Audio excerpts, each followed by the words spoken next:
జోగులాంబ గద్వాల జిల్లాలో వరుస చోరీలకు పాల్పడుతున్న వ్యక్తులను అదుపులోనికి తీసుకున్నట్లు డీఎస్పీ సత్యనారాయణ తెలిపారు. 26 తులాల బంగారం, ఒక ఇనుప రాడ్, ఒక స్క్రూ డ్రైవర్ స్వాధీనం చేసుకున్నట్లు చెప్పారు. బాధితుడు వీరప్రసాద్ ఫిర్యాదు మేరకు ప్రత్యేక టీం ద్వారా సీసీ కెమెరాలు, టెక్నాలజీ ఆధారంగా నిందితుడిని గుర్తించినట్లు వెల్లడించారు.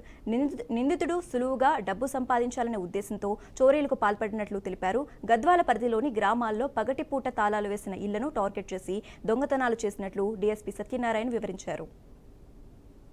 ప్రాపర్టీ అఫెన్సెస్ ఇబ్బంది పెడుతున్నవి అని చెప్పేసి జరిగిన నేపథ్యంలో మేము కట్టుదిట్టంగా ఈ ప్రాపర్టీ అఫెన్సెస్ ప్రివెన్షన్ కోసం తీసుకున్నటువంటి చర్యలు సత్ఫలితాలనిచ్చి ఈ మధ్యన కొంత అఫెండర్స్ కూడా పట్టుకోవడం జరిగింది. ఈ ప్రయత్నాల్లో భాగంగా ఈ మధ్యన గద్వాలలో ఒక 20 తులాల బంగారం,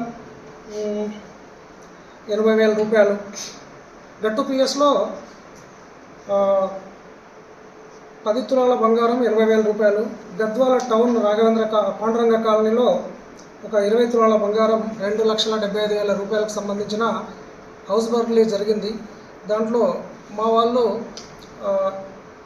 పకడ్బందీగా దర్యాప్తు నిర్వహించి నిందితులను పట్టుకోవడం జరిగింది.